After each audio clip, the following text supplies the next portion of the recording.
Good morning, good afternoon, good evening. Welcome, friends and family around the world. Welcome to the Energetic Life Now show. I am your host, Eric Stenlake.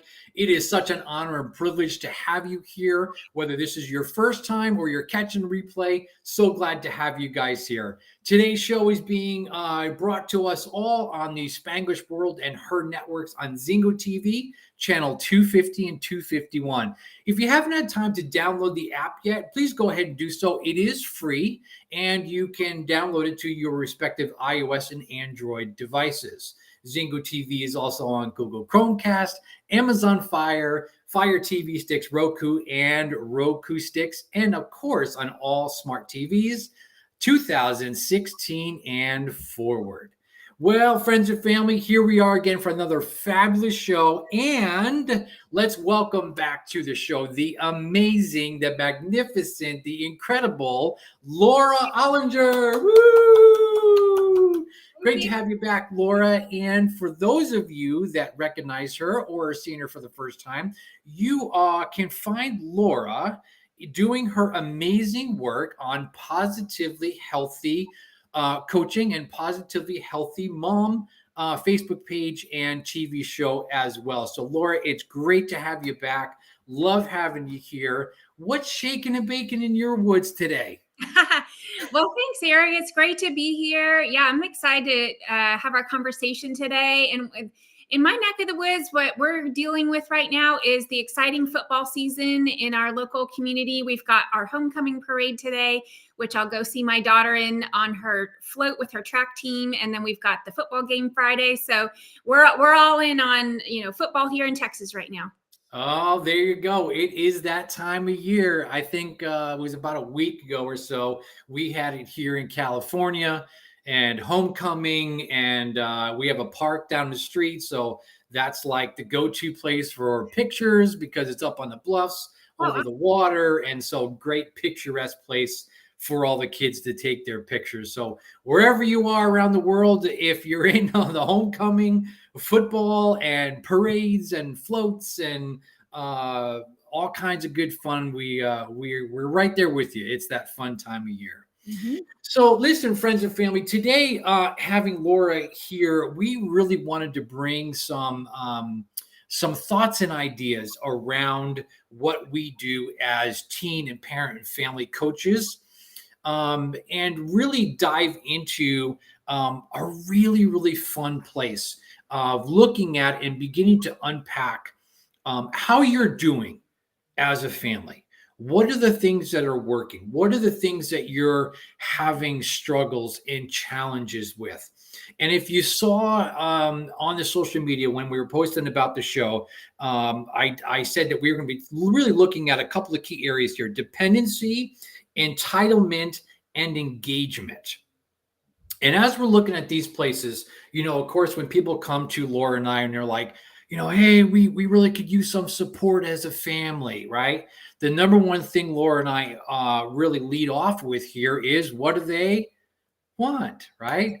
And so we jump into that. We begin unpacking that with the family, and Laura can attest to this. Is majority of the time when we say, what do you want? Immediately the thought process goes to what they don't want. Totally. Yeah, right. And so they say, well, we don't want this, we don't want that. And okay, let's pause there and let's begin focusing on what we do want. Mm-hmm. And really, when you're looking at the aging process of kids, right? We talk about the transitions from different time periods, age period, maturity, development stages with kids. There's challenges and learning that happens for all of them along the way in that journey. So let's first of all look at the word dependency. And I'm laughing about this because I know for me and Jen and our three kids, we set the standard early on that we were not going to raise dependent kids, meaning that we were going to be doing everything for them and just sit down and don't worry about it. And we would be handling, everything for them. And But then, hopefully they would be out of our, out of our home in a timely manner and beginning to go live life on their own at some point in time. Now, Laura, tell me a little bit about your process with your kids. How dependent do you or did you want your kids to be as you're thinking back? Okay, they're little kids or they're starting to grow up into toddlers and elementary age. Let's start there. How dependent did you want your kids to be? From an early age, I feel like I did always encourage independence as much as possible. And I actually remember touring a Montessori preschool. And Mm, I remember feeling concerned with their method. And since then, by the way, I'm not dissing Montessori school at all. I highly agree with their methods. I've studied them. But at the time when I had little ones, I felt like concerned because I remember I said, well, who helps them when they need to go to the bathroom? And I remember the teacher said, oh, no, we don't help. And I was like, what? How are they going to, that's really too hard for them. They shouldn't. yes. They need help. They're little Mhm, and they're mhm. like, "Oh no, they'll figure it out." And I like that shocked me and it blew me away and in a way terrified me. I'm like, "These poor kids, they're not getting any assistance at all and they're struggling in their pants and they're feeling frustrated and all this stuff." And so, long story short, we didn't end up going there, but that stuck with me for a long time Yeah. because now I see and I've studied that method of education and now I see the value that provides by putting our kids in a situation of struggle Mhm, and mhm. challenge and allowing them to struggle and allowing them to build that resilience muscle. So Yes. I guess to answer your question, when my kids were real little, I really had a hard time with that. I didn't want to let go. I wanted to make it easy and not have them struggle. I didn't want them to be upset. And as they've kind of grown, now they're teenagers, I see the strong benefit of, and part of it is that I have 4 kids. So I really can't be there doing everything for everybody. It would be impossible. There's no way it's just physically impossible. So, I taught my kids to do their laundry a long time ago. And Mhm. because I had 4 kids, I can't do all that laundry. That's too much for me. Oh, yeah, yeah. And so I think just like as I've progressed as a mom, I've let them have way more responsibility, way more freedom. I'm very hands off, even like with checking grades. I have a lot of clients whose the parents are kind of compulsively hyper vigilant Yes. about checking every day or reading every single Mm. notification, getting in touch with their kids. Hey, why do you have this missing assignment? And I'll tell you, my kids don't hear from me. And the reason why is because I trust they're doing what they need to do. If they have any problems, they'll come ask me. If they have any struggles, they'll say, hey, mom, I don't understand the Spanish homework or whatever. Can you help me? Mhm. Other than that, I'm pretty hands off and I kind of just like support and I encourage. But I've seen the value in how my kids are very, very, very self sufficient. And that even means in the kitchen too. If they're hungry and I'm working and I can't, help them, they'll go make their own. My youngest daughter can make a whole meal from start to finish, a whole dinner and she's now 11, but she's been doing that for a couple of years. So Yeah. you got me ramped up because I'm very passionate about this topic. I love it. I love it. That's so great. Yeah. And you brought up so many good points, right? We have to allow them to build that resiliency, right? Meaning, and parents, sometimes this is hard for us because we want to protect, we want to nurture, and sometimes that can lead us into a space of which we become that helicopter, lawnmower, snowplow, whatever metaphor you want to put there, Mhm. as a parent, in that we do too much for them, Mhm. right? And on the other side of that is I could just like, okay, hey, you can walk, great, good luck to you. I'm out of here. You take care of yourself now. Well, Right. no, that's not realistic either, Right. right? And so we want to find that medium ground Mhm. and understand that there are times in our lives where our kids need us, right? And are dependent for things. And we step in and we can teach, we can guide, we can have conversations with them, because I don't want to get those texts right from the other room. I'm hungry, because they know my response back is, "Hi, hungry. How are you today?" Right? They know they're going to get that response from me, right? And then they're like, "Bruh, I'm starving." Well, there's a refrigerator in here. I'm sure there's food in it. Mm-hmm. Well, it's nothing. I don't like anything in the fridge. I don't like any of the food you guys buy. You buy the worst food ever. Well, you're welcome to go buy your own food. There you go. You're welcome. Or you can come in and find something that will be suitable to you to eat. Right. And so we look at that's those stages of dependency, and having the realistic expectations that we put on our kids, and allowing them to fail. Mm-hmm. And this is where we get into, okay, if you're a helicopter parent, a snowplow parent, a lawnmower parent, basically meaning you're plowing down everything in your kid's path to make life easy for them. Mm-hmm. Mm-hmm. Right. And so we want to be cautious not to do that, and allow our kids to scrape their knees, to fall down, to understand they can get back up and keep going, because we do need them to learn, right? We do need them to experience these things, because when they get out on their own, or later on in transition, we don't want them to be so scared to make decisions without us that then they get stuck in doing nothing at all. Mm-hmm. So I love what you're saying. Like, my kids wash their own clothes, they make food, they can do this, they can do that, right? Boom, we're in that. All right. So now let's move into this middle section, which cause and effect. If I am allowing my kids to be super dependent on me, and I'm doing everything for them, now we're into this middle part here, where I'm calling this the entitlement area. Okay. The expectations are, I need this. Now parent is going to do this for me. And they begin to lose the perspective of, I can do this, or I will try this, or I'm going to attempt to do this, to I'm now entitled and I expect them to do that for me. So think about your kids, right? You're busy. You're on a show. You've got clients or whatnot. If your kids are entitled, meaning they're expecting you to put a plate of food down in front of them every night and not take on roles and responsibilities, how does that entitlement come into play? Well, I'm sorry, because my mind is going somewhere else with this. So Go ahead. No, go right ahead. I'm trying to focus on the question. However, what is coming up for me is, what that means. And so what I've seen with clients and parents of clients, Mm-hmm. and also I have had conversations with my own kids about certain things.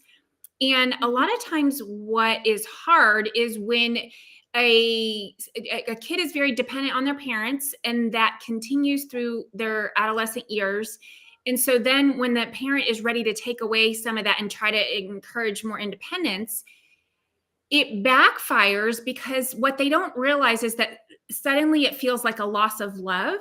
It's like the teenagers, but in their mind, subconsciously, they're like, yes, but when you do this for me, it means you love me. So now that you've stopped doing it, I don't feel loved anymore.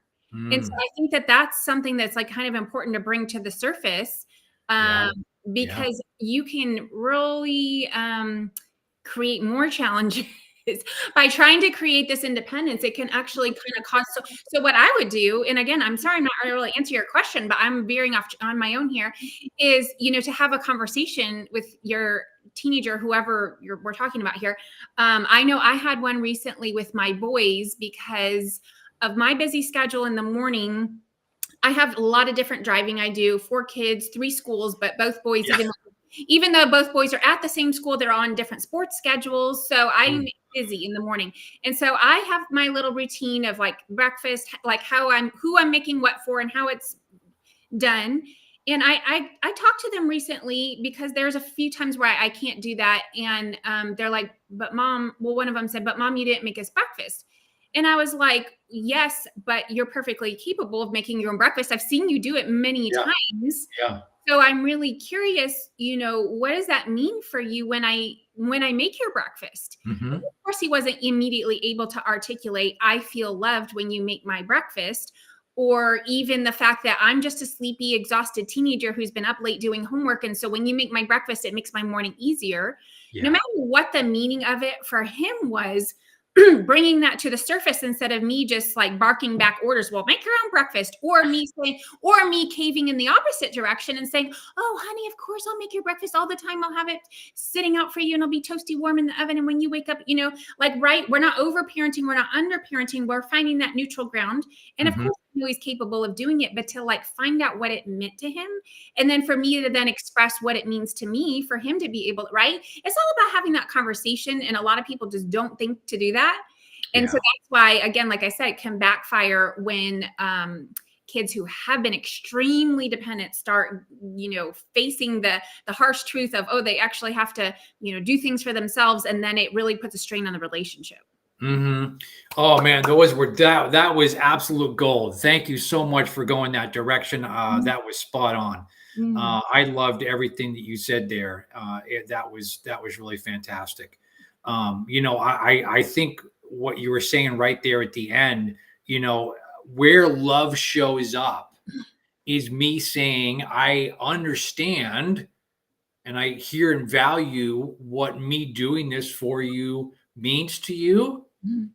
And I need you to understand also is that I would really value and appreciate your input here to do and take on more responsibility yourself to do this in your learning process so that you can begin learning how to navigate your schedule and how to not be dependent on me or rely on me to do those things. Because I can tell you, my middle son, he is a master delegator. That's awesome. That's a great skill to have. It is. It is when it's done right, because his alarm will go off. I'll hear him getting up, and then the texts start coming in. Dad, can you get this? Dad, can you get that? Dad, and I'm like, no, I cannot.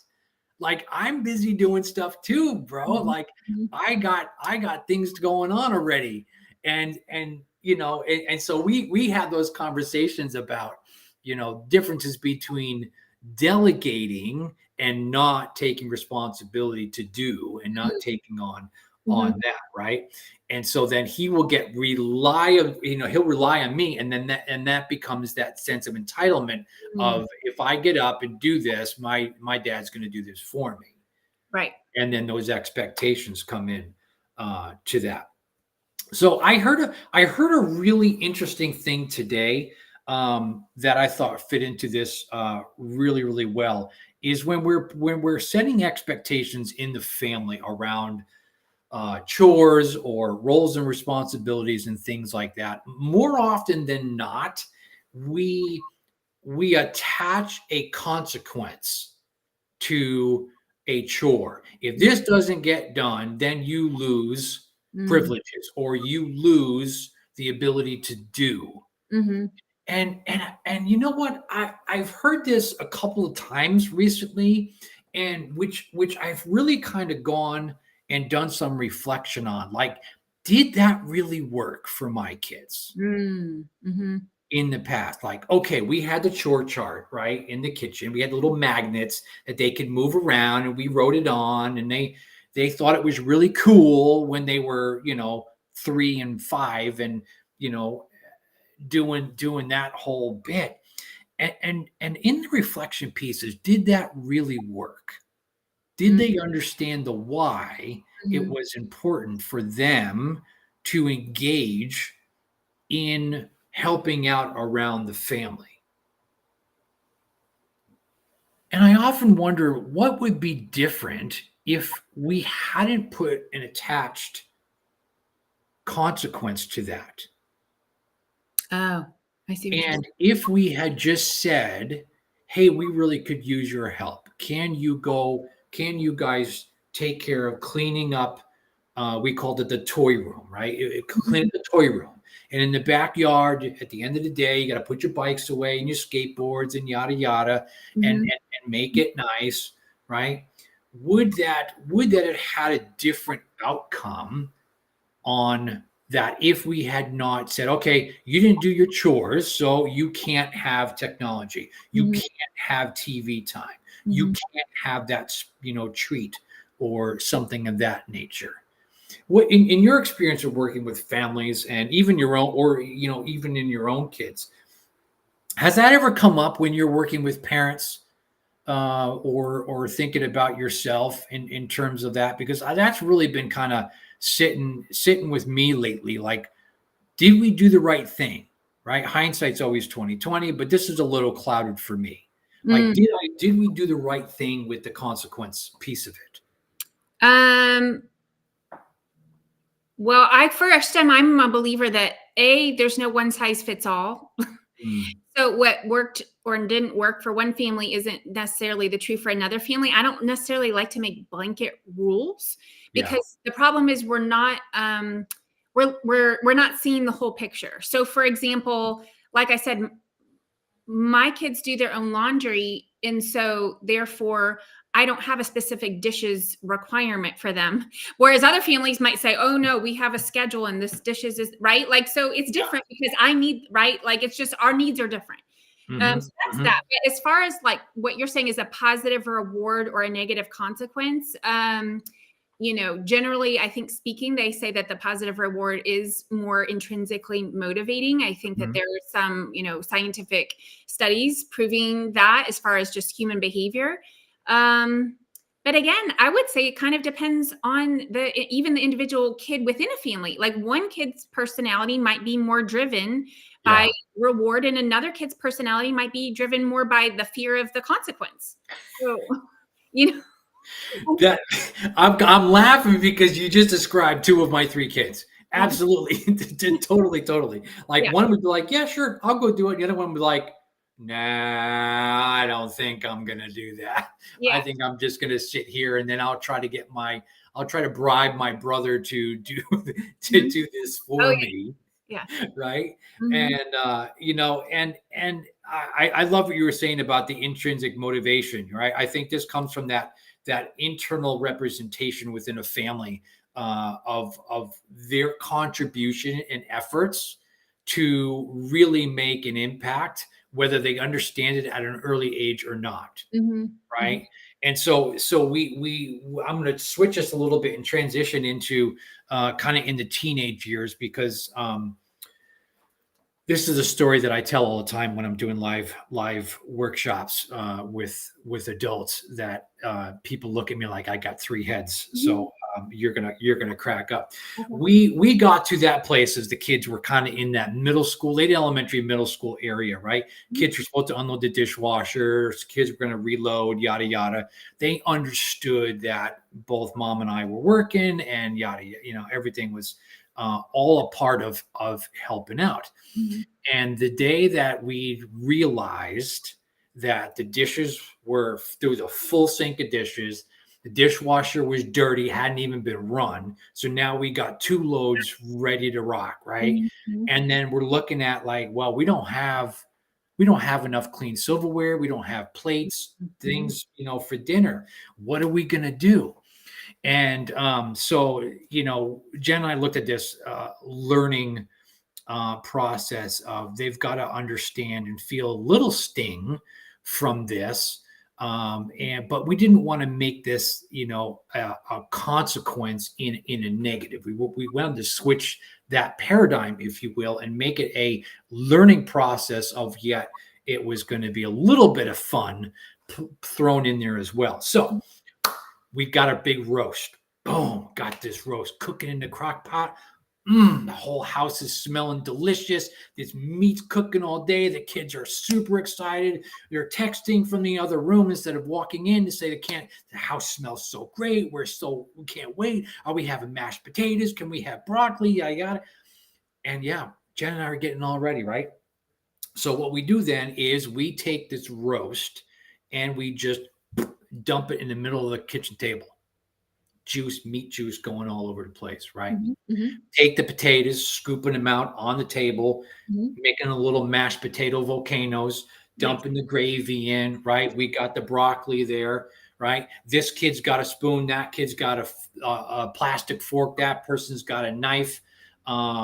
They got all kinds of weirdness on the table. It's kind of dirty and crusty because nobody had cleaned the table, but we had to be okay with this in this learning experience, right? Mm-hmm. The kids, we call them for dinner. They come in and they sit down and they are looking at us like we are nuts. Mm-hmm. Our parents have officially lost their minds. Like, we're going to have to call somebody to come in. We're going to have a family intervention. Our parents are loopy. Mm-hmm. And they sit down and they're like, what the heck is going on? We're like, well, we're sorry. There's not clean dishes. There's not clean silverware. Things didn't get done. And you know what?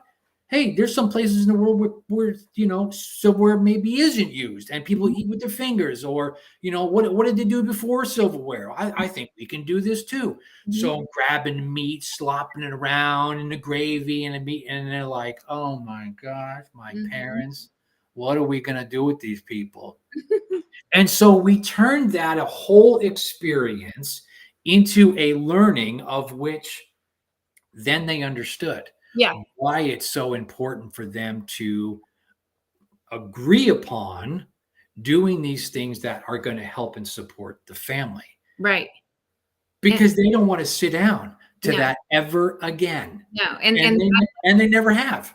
No, and the thing is, they will never forget that. That is such a powerful and impactful experience to be in firsthand. Like, hearing it, I am like, can I picture this? But like, being there and seeing it, I can't. It's like a whole nother level. Yeah. So parents, listen, if things aren't getting done, I understand. Both of us, we understand how frustrating that can be, right? We totally get it. Look for those opportunities of which you can get into a supportive role as an adult leader in the family, learner in the family. It's not all hierarchy. We can create this experience together of which we can say, listen, we need these things done. How can we solve this together? Right. And, I thinking about, and of course, obviously the chores are the easiest things to do, but we also can look at this, and I heard this today, which I thought was awesome too. It's the tell, show, do, go. Let me say that again. Tell, show, do, and go. So when we're talking to kids, there's going to be times where they're dependent on us to tell them how to do something, to show them how to do something. And they might need that repeated, based on the age, right? There's times of which we need to do it with them because they might not understand.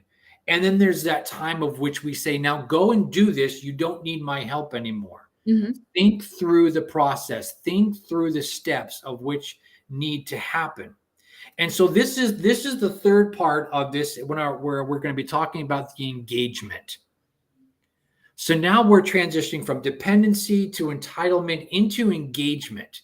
And in that piece, we want the members of the family here to engage in doing and thinking and coming up with strategies that are going to best work for you and your family, to come up with systems and processes that you're agreeing together collectively to say, this is what's going to work for us. Because like you said a minute ago, it's not a one size fits all. Right. Every family is different. Every individual member is different. And how do we take those differences and put it into a collective win as a family? So, even though my kids are older, my one son really appreciates on Thursday nights just a text that says trash. That's his reminder that the house trash needs to get out to the cans to the street. And so that's the system of which we set up, right? Okay. And so here's what I want to ask you then, Laura, is thinking about working with some of your parents and the teens that you work with, or your own kids, thinking about the telling, the showing, the doing, and the go, right? How does that come into play at you seen either personally or professionally? And what are any challenges, anything that you've had to kind of go back and kind of navigate through, if you will, to make those changes so collectively you find that win? Totally. Yeah. So I actually learned this from, I believe, I like to give credit to the proper author, but I believe it was Dr. Lisa DeMoore. She's a very famous teenage psychologist, and I hope it was her. But anyway, I read that no, maybe it wasn't. But anyway, let's just go with that. She was talking about a parent and a son whose son was maybe college age. Mm-hmm. She said that the mom was so frustrated that the college age kid wouldn't make their own appointment or cancel their own appointment to the dentist. Yeah. And she's like, you're like 19 years old. How can you not cancel or reschedule it? Something like that. And so the recommendation was that, she modeled that. And so, the tell, show, do, go, it's a kind of a loose basis of this, but what she did was she put it on speakerphone. She called the dentist's office. She rescheduled the appointment with her son sitting right there so that he could listen to everything that was being said. And when the conversation was over, he apparently said, "Oh, well, they weren't mad." And the mom said, "Well, no, why would they be mad? We were doing them a favor. We were rescheduling. Like, dentist appointments get so frustrated when they have no shoes." Yeah. And so he goes, "Oh, I thought they were going to be mad." And like, he had a story in his head that the way the conversation would go. And that's why he was too afraid to do it. And he wouldn't do it. And so when the mom then showed him how to do it, then in the future, the kid was able to do it and, do it and then go do it. I'm trying to follow your steps. Tell, show, do, go. And so I've actually used that so many times for my clients with the parents who they get frustrated with their teenager who can drive. They can they're perfectly capable of taking themselves to their doctor's appointment, and have to sign a form that, the teenager's allowed to be there without the parent. And I had a client who said, "But I don't want to do that because A, I don't know how to discuss my medication with the doctor, and B, I don't know how to pay." And so we broke down those steps. And so that was what I did help with that. And I did talk to the dad about it. I helped the daughter with that. And we kind of broke it down. I said, "Look, if she watches you do it, then she'll know how to do it next time. Yeah. And then she can be more independent. She can do it that night and she can engage in her own life. She's 16. She can do it." Right. And so we've done that. And so this particular client, she really didn't like to call anytime, kids, they want to text everything and they want everything to be online. They don't like to make phone calls. Right. And so for her, I said, "Well, what if you just started by I'm like, have you ever ordered a pizza on the phone?" And she's like, "No, I haven't." Because, A, you can order pizza online, but B, she just has never needed to do that. And I said, "Well, what if you just started there? What could possibly go wrong with ordering a pizza? What do you think will happen? Walk me through what you think the conversation will be." And she said, literally, we role played it out. And then she said, "Well, I just don't know how to do the paying part. Will they just ask for the credit card number?" I'm like, "Yep." And she's like, "Oh, okay." Right. But see, here's the problem, Eric. Sometimes adults take that for granted that the teenager or the adolescent, whatever age we're at, college age, young adult, right, that they know how to do something. And a lot of times there's some type of fear, but they don't know what the fear is. And so they're getting mad. But really, if you just walk through the steps literally, and that's what we do. That's, as a coach, that's what I help them do.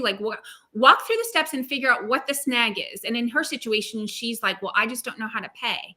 Well, once she figured it out, she's like, "Oh, I can do that." Yeah.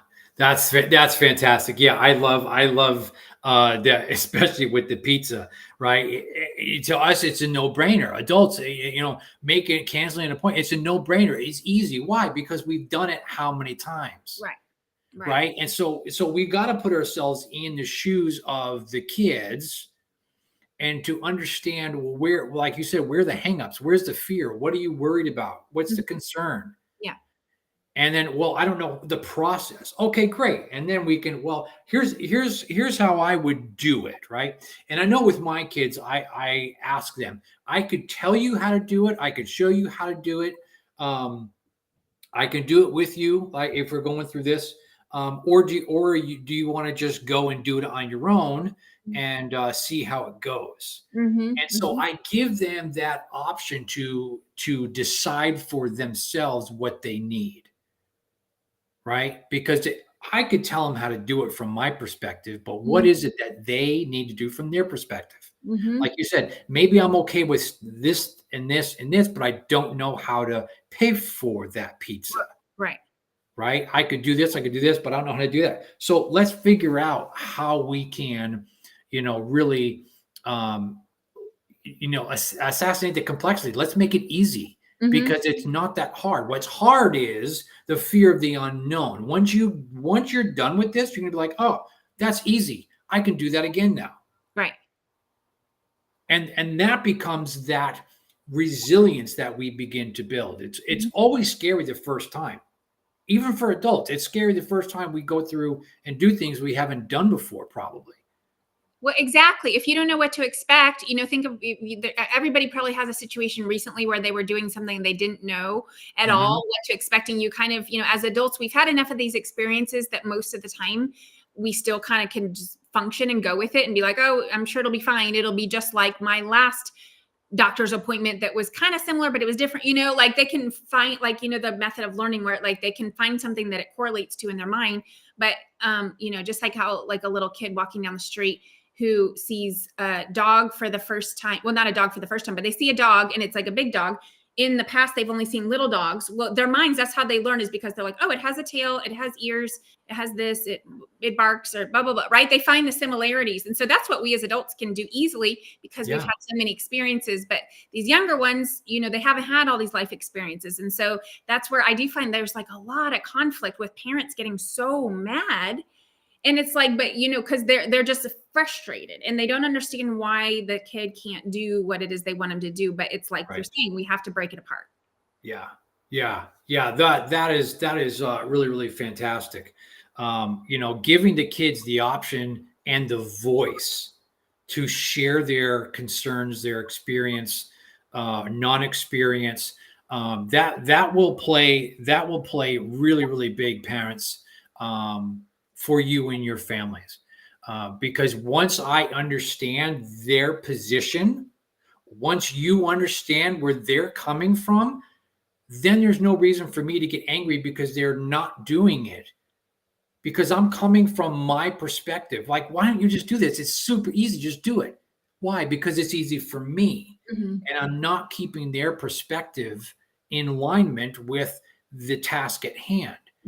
And so while they're scared or frustrated from not having the experience, I'm frustrated that they're not doing it because I know it's easy. Right. And I do feel like we need to kind of put a fence around this a little bit, a boundary, which I think you said earlier, but we have to be okay with if things do go wrong. So if there is some type of a failure or catastrophe, like what's the worst that you can screw up by ordering a pizza? Really nothing. Maybe your credit card gets hacked or something. I don't know. Like I can't even think of something. But it reminded me of when we were talking earlier at the initial part of the conversation with the dependence part and independence part. I was, picturing all these things in my head, and I was remembering when my youngest was little. I used to from a very early age, like let her pour her own drinks, like was it milk or juice or whatever. And I had an extended family member come visit and they're like, oh my God, let me help you. And I said, no, she can do it. And I realized like he's having this freak out because he thought like, oh, if the juice spills, that's going to be messy. It'll be sticky. We have to clean it up. Maybe she'll feel bad. Maybe we're losing juice, so we have to go buy more juice, right? Because I was thinking, like, why is he freaking out? And I realized in my head, I was perfectly okay with the spilt juice. Guess what? If it spilled, she would help clean it up. It's not like it's a chore for me. It's a learning experience. The worst case scenario is that it's kind of sticky, right? But that's little kids, little problems. Then we've got big kids, big problems. So if we're like looking at it, anytime there's a situation of safety, like I, do feel pretty strongly. Obviously, you have to have that fence, the barrier, the boundary, like what's okay, what's not okay. And I get that we do have to set them free, and we have to trust, and we have to, lay everything out for them. But as far as that engagement, they have to be engaged in whatever it is. You're right, like 100% to, it's a balancing act. Let's just say. I think it depends on the situation and the kid and the their confidence level, your confidence level. But ultimately, my point was just that whatever the consequence is, you need to kind of be okay, but you also need to kind of like let them free. I guess I'm saying both things at the same time. It's kind of opposites. No, Yeah. I think you're spot on with that. I think that's great. I have to be willing to let go for them to go and do. Otherwise, I'm going to keep them in that dependency in a negative way, right? Because then that leads me into being into that entitlement space. Right. So I have to make sure that I'm okay with a little mess, Right. with a little spilled juice, because it's that learning experience, and Right. we can clean it up together. And now we've just learned. And next time when I pour the juice, now they will be a little bit more careful in doing so, and continue to learn and grow in that process. Mm-hmm. And I think that is so key, right? We've Mm-hmm. got to be able to let the kids experience some mess to a degree. Right. Yeah, but can you see how like some people might not realize they're creating that dependency subconsciously? Like a parent Yes. might have other reasons why they still want their child to be dependent. And so it's this vicious cycle because they're yelling at them like, hey, you need to be able to do this. But on a subconscious level, they enjoy, or they get, they have meaning out of still being the parent who does for them. Being the parent who is, it becomes like it's their own self like worth that they're really kind of looking for. And they're like, well, I feel good about myself when I'm a mom, so I never want to stop driving my teenager to school. I keep using driving a lot lately as an analogy because my daughter's learning how to drive. Well, what if I just did a terrible job teaching my daughter how to drive? What if I'm like, she'll never pass her driver's test because I'm not helping her. I'm not getting her hours. They have to have a certain number of hours. Well, Right. if he truly never learned how to drive, what is this? What's unintended but kind of intended consequence of that is, oh, then I get to drive her forever, and I get to feel like the mom, or I get to spend more time with her, or she makes me feel good about myself, right? It's like, what is that really doing for yourself if you're not like pushing them out of the nest? Absolutely. And that goes back to what we said at the very beginning of the show, is we all agreed we were not going to raise dependent kids, and we were going to continue to give them those opportunities to explore through life. And sometimes life can be scary, friends, and what we want to land in this place now that we're getting to naturally is the word empowerment. Because we've moved from dependency through entitlement, through engagement, and the willingness to engage in for their own lives. And I have to, in my engagement, let things go and allow that to happen for my kids to be empowered. And there's one thing that I've always said with my kids: it's not that I don't trust you. I know you've been raised well, with great intentions, with ability to learn, with the ability to fail, with the ability to go back through the process and understand it and make changes and try again. I'm not worried about you. It could be something that's an outside influence that is happening that I want to make sure that you have thought through that process and understand what could or will happen in that situation or circumstance, so that you feel confident and empowered to stand up for yourself, to do the right thing, whatever that case might be. So when we're looking at the empowerment piece of a family, let's go into this. So the empowerment piece here is everybody able to make decisions, able to work through the processes that we've set as a family unit, to be able to do things, to rely on each other for help when needed, and to take care of business and understand and learn and grow through the process. Now my kids are like, oh man, I forgot to take out the trash. And so the family chat will go off. Hey, is there anybody around? I got stuck doing this. Can somebody help out with the trash? Boom, boom, boom, boom.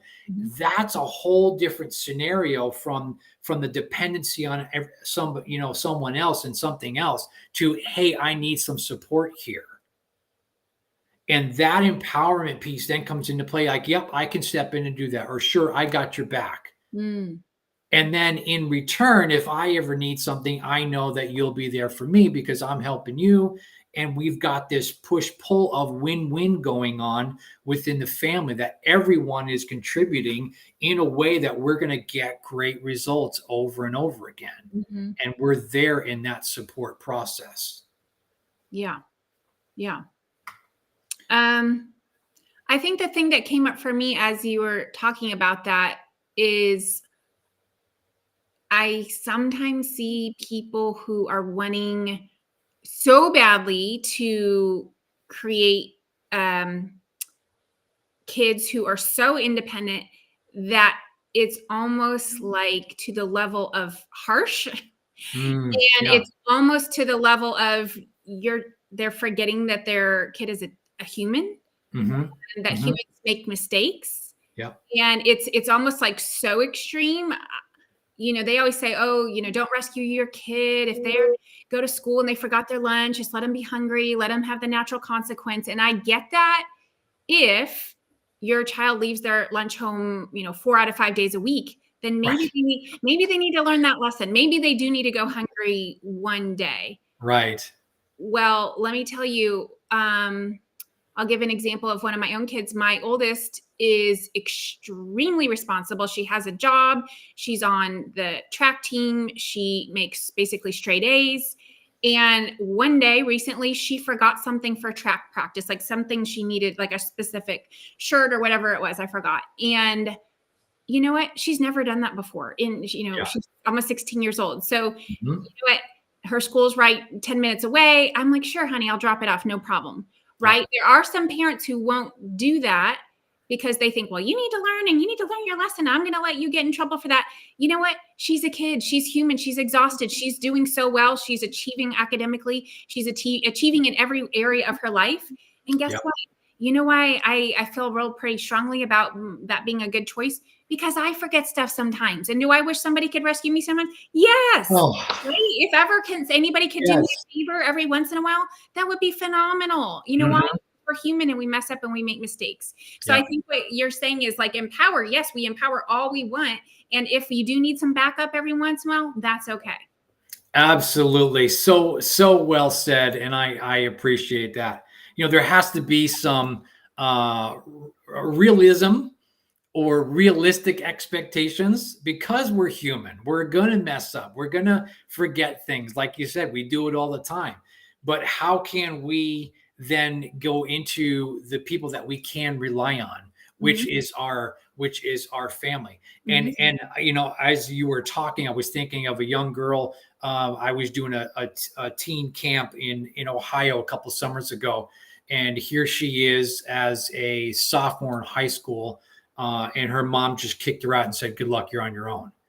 Right. So in that, she had to empower herself to take on all of these roles and responsibilities of which a kid her age shouldn't have to do in that time frame in her life. Like she should have a support structure there as a backup for her. And so I say that because parents, we really want you to understand, do what's best for your family. Do what you feel is best for you, taking into consideration all the people within your family unit, that you come to this understanding together, that it's not a top-down directive, that it's a conversation that's happening with all the members on what do we think is going to work best. Because that's where you get this conversation that happens where I get to understand what my kids are thinking and feeling, and they get to hear it from my perspective. And when we can get into sharing that from each other, it makes this process so much easier, because my kids are so different and each one of them's needs are so different. And my wife is so different. And when we can have that understanding, it's going to bring into clarity and perspective and realism into how our family is going to operate together. Yeah. And also what I'm seeing is, you have to have a level of vulnerability when you're a family member. And you also, what it also brings is connection. So when you're talking about this, think about if this kid is like a random kid, a hypothetical kid is like super independent from the time he's 2. He could do all the bathroom and all the tying the shoes and everything. And he goes out. Well, then someday, say he wants to have a family and he has a wife. Well, if he never relies on his wife for anything because he's always done everything, then that's completely kind of, sorry for lack of a better word, handicapping him to have that vulnerability of, oh, wife, I would love it if you blah, blah, blah, blah, or that would be amazing. Or like bringing that connection and that vulnerability that we do need to help each other and have an interdependence with each other. Yeah, no, I love it, and I think within our family chat, we'll say, listen, there's no dinner tonight. We're exhausted. We're beat. You guys are on your own. There's leftovers. If you want to order a pizza, you're on your own. And they're like, cool, no problem. We got it. And I love that we've gotten to that place of structure in our family of which we can do that with that support. So friends and family around the world, first of all, thanks again for joining us today. We hope this conversation was as valuable to you as it was as fun for us to talk about these developments through dependency, entitlement, engagement, and landing in empowerment. To find Laura Ollinger, where is the best place for them to find you? Yeah, I love it. If people just want to come to my website, positivelyhealthycoaching.com, or find me on social media at positivelyhealthycoaching.com. And yes, I invite you, if any moms, to join my Facebook group, the Positively Healthy Mom Group. But yeah, that's where you can find me. Awesome. Thanks, Laura. And of course, you guys know Energetic Life Now. You can find me on all the social media feeds. And just really love and appreciate that you guys were here today with us. This show can also be heard on the Spanglish Radio Network. Please check it out at spanglishworld.ca for all the news and programming. Spanglish World, watch it, hear it, read it, download it, live it. Thanks so much. We'll see you soon. Thanks.